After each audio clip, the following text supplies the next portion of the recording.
हरे कृष्ण। आप सबका स्वागत है आज की हमारी मार्गशीर्ष मास कथा श्रृंखला में। अगर आप प्रतिदिन हमारे चैनल पर इन कथाओं का श्रवण कर रहे हैं तो हमें विश्वास है कि भगवान श्री कृष्ण की विशेष कृपा आप पर अवश्य बरस रही होगी, क्योंकि तभी कोई व्यक्ति नियम पूर्वक प्रतिदिन शुरुआत से लेकर अंत तक कथा सुन पाता है। सबके भाग्य में ऐसा सुअवसर प्राप्त नहीं होता। आप में से कई भक्त जिन्होंने मार्गशीर्ष मास के पहले दिन से कथा सुनना आरंभ किया था, लेकिन बीच में छूट गई। लेकिन अगर आप पहले दिन से अभी तक इन कथाओं को निरंतर प्रतिदिन सुन रहे हैं तो निसंदेह आपके ऊपर भगवान श्री हरि की विशेष कृपा है और ये कृपा सदैव बनी रहे। इसी प्रार्थना के साथ चलिए आज की मार्गशीर्ष मास कथा आरंभ करते हैं। ऋषि नारायण से वृंदावन और श्रीमती राधिका के स्तोत्र का श्रवण करने के बाद नारद मुनि ने कहा, हे प्रभु, आपकी कृपा से ये अत्यंत दुर्लभ और परम आश्चर्यजनक स्तोत्र मुझे प्राप्त हुआ है। देवी श्री राधिका का संसार विजय नामक कवच भी उपलब्ध हुआ। सुयज्ञ ने जिसका प्रयोग किया था वो दुर्लभ स्तोत्र भी मुझे मिल गया है। भगवान श्री कृष्ण की अनेक सुंदर कथाओं को सुनकर आपके चरण कमलों के आशीर्वाद से आज मैंने बहुत कुछ पा लिया। अब आप मुझे भगवान श्री कृष्ण की आगे की कथा का वर्णन सुनाइए कि वृंदावन में प्रातः काल उस अद्भुत नगर को देखकर सभी ग्वालों ने कैसी प्रतिक्रिया दी और उसके बाद क्या हुआ। ये सुनकर भगवान श्री नारायण ने कहा, हे नारद, जब वहाँ पर रात बीत गई तब विश्वकर्मा देव चले गए और अरुणोदय की सुंदर बेला आ गई। सभी लोग जाग गए और उठते ही उन सभी ने अत्यंत विलक्षण सुंदर उस नगर को देखा और सभी व्रजवासी आपस में बातें करने लगे। अरे अरे, ये कैसा आश्चर्य है, ये कैसे संभव हुआ। न जाने भूतल पर किस रूप से कौन ऐसा सुंदर नगर प्रकट कर सकता है। जब इस प्रकार वे सब बात कर रहे थे उस समय नंद महाराज जी गर्ग मुनि के वाक्यों का स्मरण करके सब कुछ मन ही मन जान गए। वो समझ गए और उन्होंने मन में ही विचार किया कि संपूर्ण चराचर जगत श्री हरि की इच्छा से ही उत्पन्न हुआ है, जिनके भूभृंग की लीला मात्र से ब्रह्मा जी से लेकर तृण पर्यंत संपूर्ण जगत उद्भूत और तिरोभूत होता है। उनके लिए क्या और कैसा असाध्य हो सकता है। जिनके रोम कूपों में संपूर्ण ब्रह्मांड स्थित है, उन परमेश्वर महाविष्णु श्री हरि के लिए क्या असंभव है। इस प्रकार सोचते हुए नंद महाराज उस नगर में घूम घूम कर एक एक घर को देखकर और वहाँ लिखे हुए उन सभी के नामों को पढ़कर सबके लिए घरों का वितरण करने लगे। महाराज नंद और वृषभानु ने शुभ मुहूर्त देखकर प्रवेशकालीन मंगल कृत्य का संपादन किया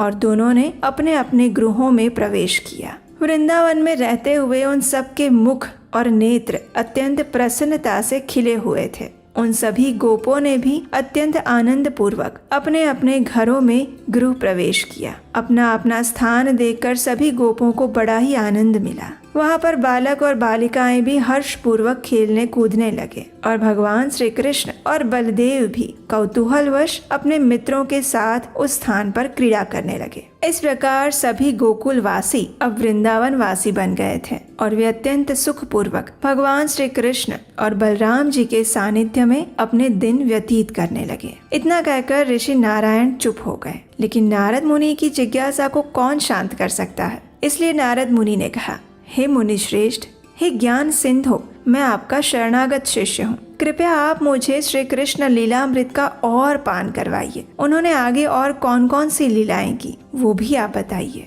इसके उत्तर में ऋषि नारायण ने पुनः कृष्ण लीला आरंभ की और उन्होंने कहा, एक दिन बलराम जी के साथ श्री कृष्ण ग्वाल बालों को लेकर मधुवन में गए। उस स्थान पर यमुना के किनारे अनेक सुंदर कमल पुष्प खिले हुए थे। उस समय सभी बालक हजारों गायों के साथ वहाँ खेलने कूदने और विचरण करने लगे। अब खेलते खेलते वे सभी थक गए, भूख और प्यास भी लगी। तो उस समय सभी गोप शिशुओं ने भगवान श्री कृष्ण के पास आकर कहा, कन्हैया, ओ कन्हैया, हमें तो बहुत भूख लगी है। अब तुम ही हमारे स्वामी हो, हम सेवकों को तुम आज्ञा दो कि अब क्या किया जाए। ग्वाल बालों की बात सुनकर प्रसन्न मुख वाले श्री हरि ने उनसे कहा, हे मित्रों, जहाँ ब्राह्मणों का सुखदायक यज्ञ स्थान है वहाँ पर जाओ। और उन यज्ञ में तत्पर ब्राह्मणों से कहो कि हमें भूख लगी है और इसलिए भोजन के लिए कुछ अन्न मांग कर आओ। वे सभी ब्राह्मण अंगिरस गोत्र के हैं और श्रीवन के निकट अपने आश्रम में यज्ञ करते हैं। उन्होंने श्रुतियों और स्मृतियों का विशेष ज्ञान भी प्राप्त किया हुआ है। वे सभी निस्पृह वैष्णव हैं और मोक्ष की कामना से मेरे लिए ही यज्ञ कर रहे हैं, लेकिन माया से आच्छादित होने के कारण उन्हें इस बात का पता नहीं है कि योग माया से मनुष्य रूप धारण करके मैं स्वयं ही उनके सामने प्रकट हुआ हूँ। वे सब मात्र यज्ञ और उनके कर्म कांड के प्रति ही मोहित हैं। इसलिए अगर इस अज्ञानता के कारण वो तुम्हें भोजन ना दे तो तुरंत उनकी पत्नियों के पास जाना और उनसे भोजन मांग कर आना, क्योंकि वे सभी पत्नियां बालकों के प्रति दया से भरी हुई हैं। श्री कृष्ण की ये बात सुनकर सभी गोप बालक ब्राह्मणों के सामने जाकर मस्तक झुकाकर खड़े हो गए और उनसे इस प्रकार कहने लगे, हे विप्रवरों, हमें अत्यंत भूख लगी है, कृपया हमें शीघ्र भोजन प्रदान करें। अब बालकों की ऐसी बात सुनकर कुछ ब्राह्मणों ने तो उनकी बात सुनी भी नहीं और कुछ लोगों ने सुनकर कोई जवाब नहीं दिया। जब इस प्रकार उनका ऐसा व्यवहार देखा तो सभी बालक शीघ्रता से पाकशाला में गए, जहाँ ब्राह्मण की पत्नियां भोजन बना रही थीं। उन बालकों ने ब्राह्मण पत्नियों को सिर झुकाकर प्रणाम किए और उसके बाद उन पतिव्रता ब्राह्मणियों से कहने लगे, हे माताओं, हम सभी बालक भूख से पीड़ित हैं, कृपया हमें भोजन दे दीजिए। नन्हे बालकों की ऐसी बातें सुनकर उन सुंदर सती साध्वी ब्राह्मणियों ने मुस्कुराते हुए कहा, हे सुंदर बालकों, आप सब कौन हैं? किसने आपको भेजा है और आप सबके नाम क्या है? हम अवश्य ही तुम्हें अनेक प्रकार के व्यंजनों सहित श्रेष्ठ भोजन प्रदान करेंगी। ब्राह्मण पत्नियों की बात सुनकर वे सभी बालक कहने लगे, हे माताओं, हमें बलराम और श्री कृष्ण ने भेजा है। हम सभी बहुत भूख से पीड़ित हैं, हमें शीघ्र ही भोजन दे दीजिए ताकि हम शीघ्र ही उनके पास लौट जाएं।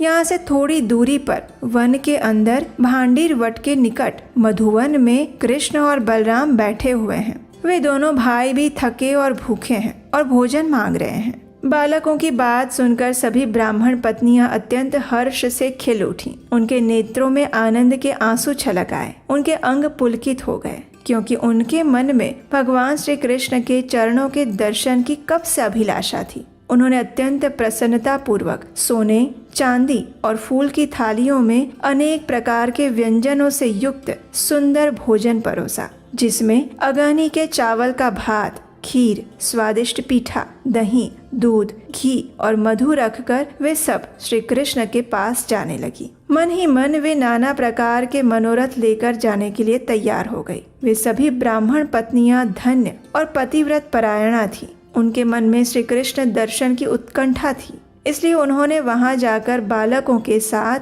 श्री कृष्ण और बलराम के दर्शन किए। उस समय श्री कृष्ण वट के मूल भाग के निकट बालकों के बीच में बैठे हुए थे और इसलिए तारों के बीच विराजमान चंद्रमा के जैसे दिख रहे थे। श्याम अंग, किशोर अवस्था और शरीर पर रेशमी पीताम्बर से वे अत्यंत सुंदर लग रहे थे। उनके मुख कमल पर मंद मुस्कान खिल रही थी। वे रत्नमय अलंकारों से विभूषित थे।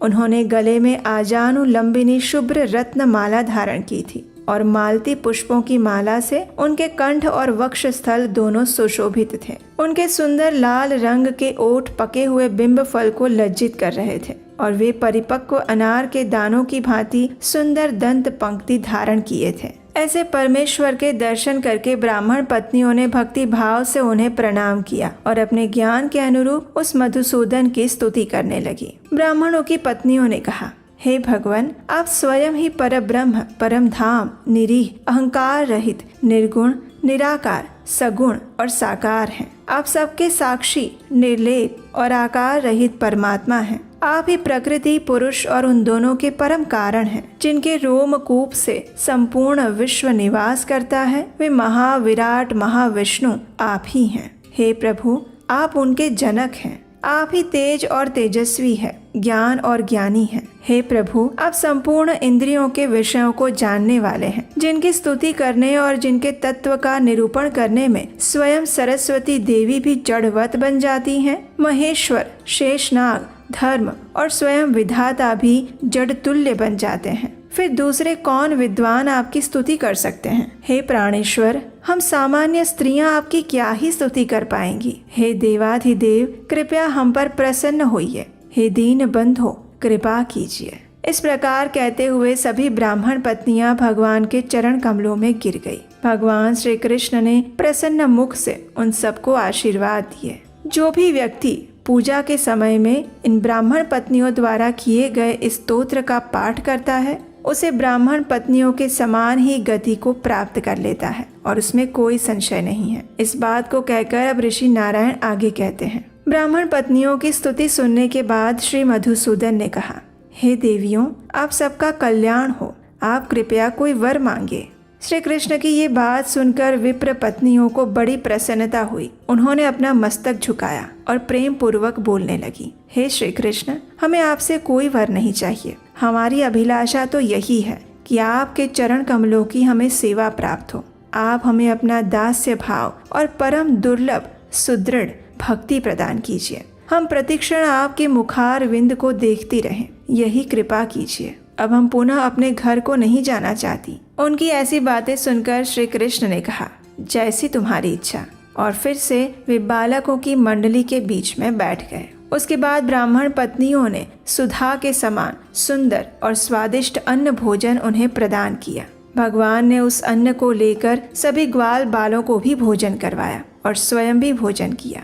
उस समय सभी ब्राह्मण पत्नियों ने देखा कि आकाश मार्ग से एक सुंदर सोने का बना हुआ श्रेष्ठ विमान नीचे उतरा। उसमें रत्नमय दर्पण लगे थे। सभी उपकरण और रत्नों के सार तत्व से बना हुआ था। अनेक रत्नों के खंभे थे। अग्निशुद्ध दिव्य वस्त्र उसकी शोभा बढ़ा रहे थे। उसमें 100 पहिए थे और मन के समान वेग से चलने वाला वो विमान अत्यंत मनोहर था। उस विमान में वनमाला से विभूषित दिव्य पार्षद चारों ओर खड़े थे।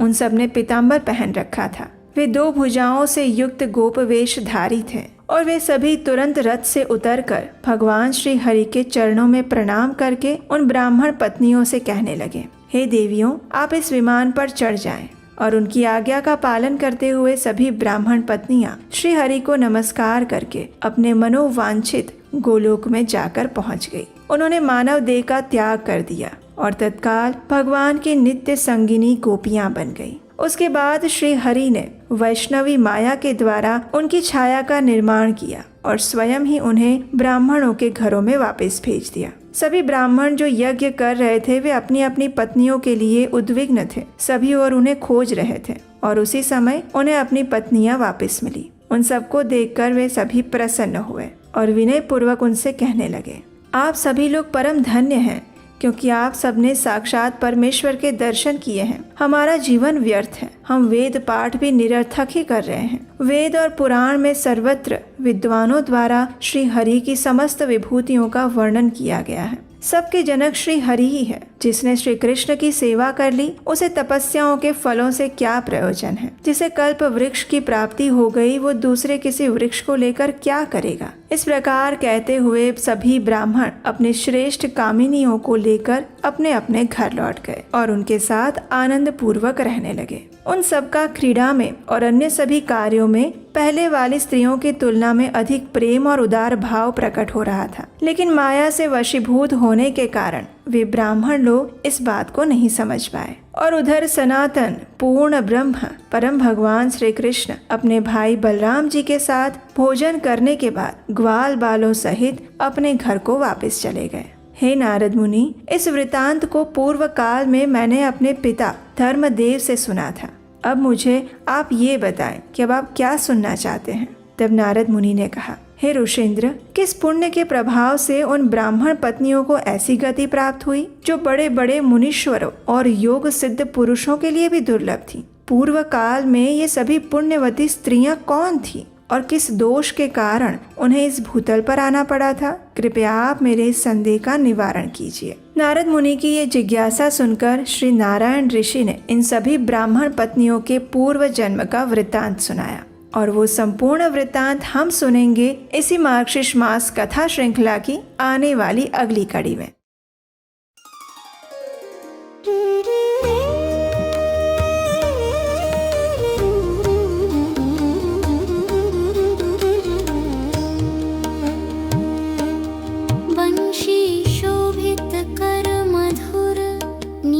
जलद तन श्याम अरुणाधर जनु बिंबा फल पीतांबर शुभ साज।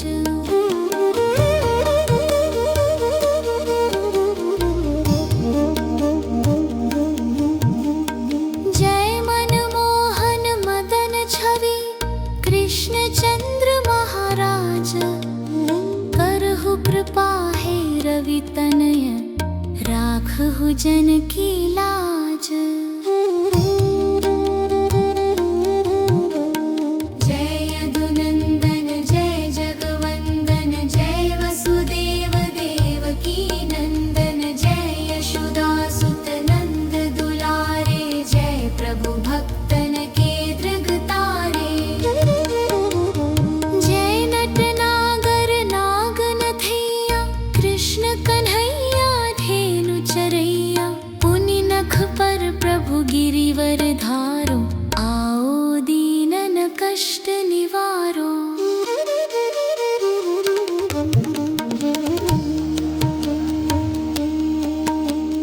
वंशी मधुर अधर धरि तेरी होवे पूर मनोरथ मेरो आओ हरि पुनि माखन चाखो आज लाज भारत की राखो। गोल कपोल चिबुक अरुणारे मृदु मुस्कान मोहिनी डारे रंजित राजीव नयन विशाला मोर मुकुट वैजयंती माला। कुंडल श्रवण पीत पट आछे कटिकिम कर्णिका छन काछे नील जलज सुंदर तनु सोहे छवि लखी सुर नर मुनि मन मोहे। मस्तक तिलक अलक घुंघराले आओ कृष्ण बांसुरी वाले करि पय पान पुतन हितारयो अका बका कागा सुर मारयो।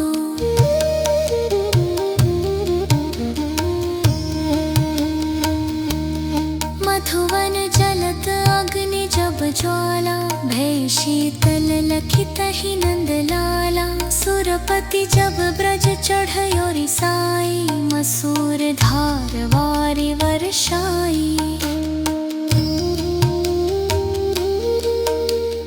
लगत लगत ब्रज चहन बहायो गोवर्धन नख धारि बचायो लखिय सुदामन भ्रम अधिकाई मुख मह 14 भुवन दिखाई।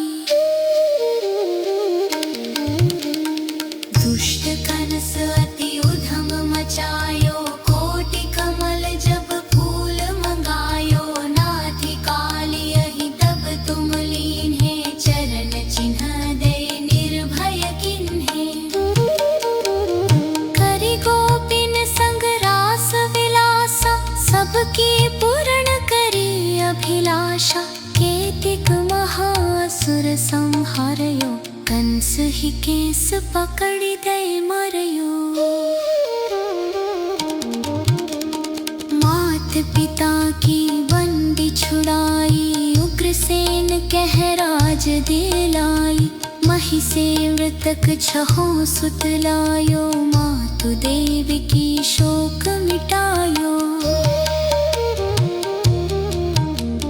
भौमासुर मुर दैत्य संहारी लाए शतदश सहस कुमारी दय भिन्ही तृण चीर सहारा जरा सिंधु राक्षस कह मारा। असुर बकासुर आदिक मारयो भक्तन के तब कष्ट निवार्यो दीन सुदामा के दुख टार्यो तंदुल 3 मूठ मुख डारयो। प्रेम के साग विदुर घर मांगे दुर्योधन के मेवा त्यागे लखी प्रेम की महिमा भारी ऐसे श्याम दीन हितकारी। भारत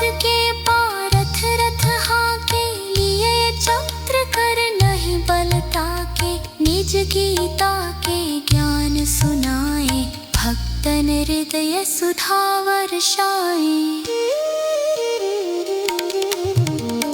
मीरा थी ऐसी मत वाली, विष पी गई बजा कर ताली। राना भेजा सांप पिटारी, शालिग्राम बने बनवारी।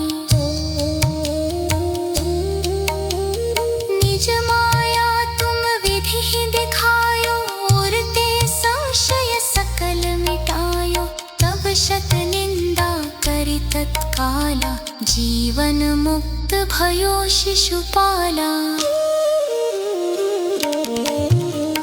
जब ही द्रौपदी ठेर लगाई, दीनानाथ लाज अब जाई। तुरत ही वसन बने नंदलाला, बढ़े चीर भय अरि मोह काला। असनाथ के नाथ कन्हैया, डूबत वर बचारत नैया। संदर गास आसुर धारी, नया दृष्टि दीजे बनिवारी। नाथ सकल ममत मति निवारो, शिमहु बेपि अकलाध रमारो। खोलो कटव बर्शन कीजे, बोलो कृष्ण कन्हैया कीजे। मेह चालीसा कृष को, आठ करोड़ धारी। रिष्ट सिद्धि अवनिधि धरि, लहे पदारथ चारी।